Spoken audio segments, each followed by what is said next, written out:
कहानी है रामपुर गांव की, जहाँ के मर्द महिलाओं को हमेशा नीचा दिखाने की कोशिश में रहते। अरे अभी तक खाना नहीं आया। क्या मुझे एक और शादी करने की जरूरत है?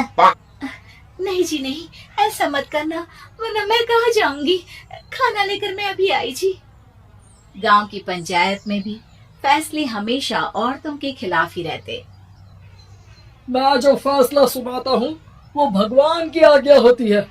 इस लड़के ने अपने मन से शादी करके अच्छा नहीं किया। लड़के को घर भेज दो और इसकी शादी इसकी जाति के किसी लड़के से करवा दो। लेकिन ये लड़के, इसे तो गांव के बाहर निकाल दो। नहीं नहीं जमींदार साहब, ये क्या बोल रहे हैं? ऐसा नहीं हो सकता। मेरी बेटी मासूम है, इसे अच्छे बुरे की समझ नहीं है। अरे कहाँ जाएगी ये बेचारी? कहाँ जाएगी? इतनी चिंता है तो पूरे परिवार का गांव निकाला कर देते हैं। बेचारे पूरे बसे बसाए परिवार को गांव छोड़ना पड़ता है। चाहे जो हो, अगर बेटियों को कंट्रोल नहीं कर सकते तो गांव में रहने का कोई मतलब नहीं है। यहाँ औरतों को दब कर रहना होगा। कोई भी अपने हिसाब से कुछ नहीं कर सकता, सब ईश्वर की मर्जी से ही होगा। तभी गांव का एक आदमी दौड़ा दौड़ा आता है। सरपंच साहब, जमींदार साहब, वो कालिया है ना, उसकी बेटी पढ़ने के लिए शहर जा रही है। अच्छा, ये कब हो गया? और कालिया की हिम्मत कैसे हो गई ऐसा करने की? लेकर आओ उसे और उसकी बेटी को। बस फिर क्या था, हाजिर हो जाते हैं कालिया और उसकी बेटी सरपंच के सामने। और कालिया, ये क्या सुनने में आ रहा है? बेटे को इंजीनियर बना रहा है तू? और ये बता, गांव में तो स्कूल नहीं है, फिर कहां से इतनी क्लास पास कर गई तेरी बेटी? राधा, जो कि कालिया की बेटी है, उसे लगता है कि सरपंच उसकी तारीफ कर रहे हैं। सरपंच जी, मैंने ऑनलाइन पढ़ाई की है, डिस्टेंस लर्निंग से। सभी में मैंने अच्छे नंबर पाए हैं, जिसे देखते हुए शहर की इंजीनियरिंग कॉलेज में मुझे स्कॉलरशिप मिली है। वाह जी वाह, क्या होती है ये? पहले तो ये बताओ, फिर आगे की बात करते हैं। पूरा गांव राधा की बात सुन रहा था और राधा बोलती जा रही थी। तो ऐसे मैं फ्री में एक अच्छी शिक्षा लेकर गांव में जो कुछ परेशानियां हैं, जैसे बिजली, पानी और इंटरनेट जैसी समस्याओं के लिए काम करूंगी। मैं गांव को शहर से जोड़ने के लिए पुल का निर्माण करवाने का प्रस्ताव रखूंगी। मुझे पूरी उम्मीद है कि जल्द ही हमारा गांव भी तरक्की की राह पर चल पड़ेगा। राधा की बात सुनकर सारे गांव वाले ताली बजाने लगते हैं। सरपंच को समझ नहीं आता कि वो क्या करे। चुप रह नादान लड़की, गांव के खिलाफ जाने के लिए तुझे गांव से बेदखल कर दिया जाएगा, वो भी पूरे परिवार के साथ। और हाँ, अगर ठीक से गांव में रहना चाहती है तो ये पढ़ाई लिखाई छोड़ दे। हम तेरे लिए गांव का कोई होनहार लड़का देखेंगे। तभी गांव का एक आदमी बोल पड़ता है। अरे नहीं नहीं सरपंच जी, राधा बिटिया जो बता रही है, अगर वैसा हो जाए तो हम लोगों को पैसा कमाने के लिए बाहर नहीं जाना पड़ेगा। हाँ जी, और ना ही कोसों दूर पानी के लिए भटकना पड़ेगा। हमारे बच्चे भी अच्छी पढ़ाई कर सकेंगे और आगे बढ़ेंगे, ना कि हमारी तरह खेती करते बैठेंगे। क्यों गांव वालों, राधा बिटिया का साथ देना चाहिए ना। सरपंच देखता है कि गांव राधा के साथ है तो वो चुप हो जाता है। वो घर आकर अपने सलाहकार से बात करता है, जो बहुत ही चालाक किस्म का इंसान होता है।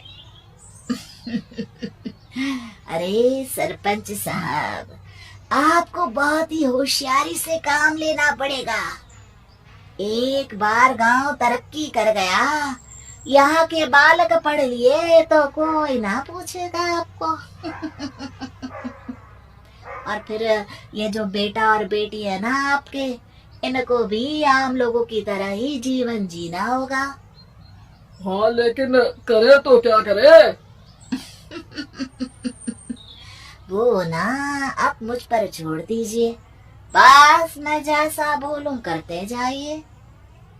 अगले रोज सुबह जब गांव वाले सोकर उठते हैं तो राधा के घर के बाहर और साथ ही वो लोग जिन्होंने राधा का सपोर्ट किया था, उनके घर के आगे लाल रंग से कल आऊंगी लिखा होता है। कल आऊंगी, ये क्या होता है? अरे यह तो खून से लिखा है, लगता है कोई भूत प्रेत या चुड़ैल का साया है। चलो सरपंच जी के पास चलते हैं। सभी सरपंच के पास जाकर उसे सारी बात बताते हैं।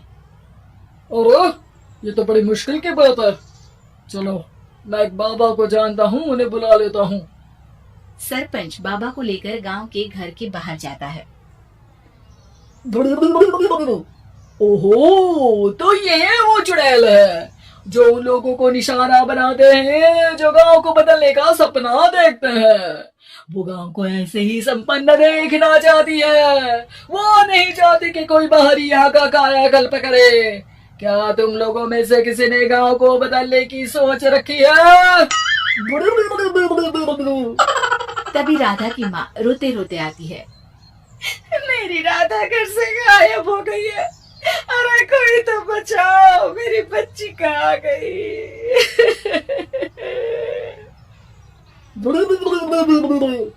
ले गई वो चुड़ैल, तेरी बच्ची को ले गई।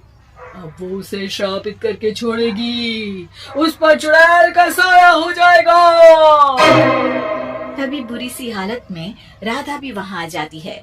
उसके बाल चुड़ैल की तरह फैले होते हैं और कपड़ों में खून लगा होता है। सभी राधा को देखकर डर जाते हैं। माँ, पता नहीं मुझे कौन उठा कर ले गया था। अरे दूर दूर हो जा चुड़ैल, अब हम लोग इस गांव में नहीं रुकेंगे। अरे कैसी बातें कर रहे हैं आप? कल तो आप मेरे भरोसे गांव का हुलिया बदलने, अपने बच्चों को पढ़ाने और तरक्की उन्नति की बात कर रहे थे, तो आज क्या हो गया आपको? ये फिर तुम लोगों को बहकाएगी। ये चुड़ैल गांव में आ चुकी है, ऐसे ही ये तुम्हारे घर के बच्चों को भी ले जाएगी। गांव वाले राधा को गांव से बाहर निकाल देते हैं। उसके माँ बाप रोते रहते हैं, लेकिन गांव वाले नहीं मानते। मैं भी अपनी बहन के साथ गांव के बाहर रहूंगा, लेकिन वो पढ़ाई नहीं छोड़ेगी। वहीं सरपंच के घर पर सलाहकार कहता है। देखा, सांप भी मर गया और लाठी भी नहीं टूटी। लेकिन अगले ही दिन सरपंच के घर के बाहर भी वही शब्द लिखे होते हैं। और फिर सरपंच की बीवी कहती है, हमारी बेटी को किसी ने अगवा कर लिया है। तभी राधा का भाई वहां आ जाता है। अरे गांव वालों, मैंने सरपंच जी की बेटी को देखा था। वो चुड़ैल उसे उठाकर ले जा रही थी। अरे क्या मजाक कर रहे हो? नहीं नहीं सरपंच जी, आप नहीं जानते। वो चुड़ैल अब आपकी बेटी में आ जाएगी, जैसे राधा के अंदर आ गई थी। तभी सरपंच की बेटी वैसी ही हालत में वहां आती है जैसे राधा आई थी। पापा, पता नहीं कैसे मैं गायब हो गई थी। चुड़ैल, इसके अंदर भी चुड़ैल का साया है, मारो इसे। अरे नहीं नहीं, इसे भी राधा के पास गांव के बाहर ही भेज दो। अरे चुप रहो, मेरी बेटी कहीं नहीं जाएगी और चुड़ैल बुड़ैल कुछ नहीं होता है।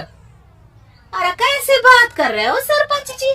आप तो बोल रहे थे कि आपका फैसला भगवान का ज्ञान होता है, तो अपने पर बात आई तो अब आप ऐसे बोल रहे हैं।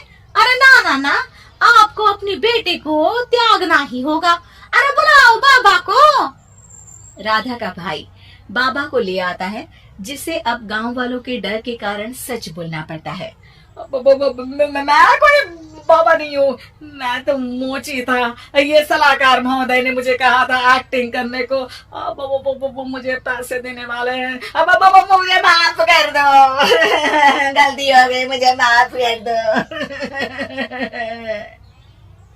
तभी वहां राधा आ जाती है। देखा सरपंच जी, जब गांव के बच्चे साक्षर होंगे तो आप जैसे लोगों की चालाकी नहीं चलेगी।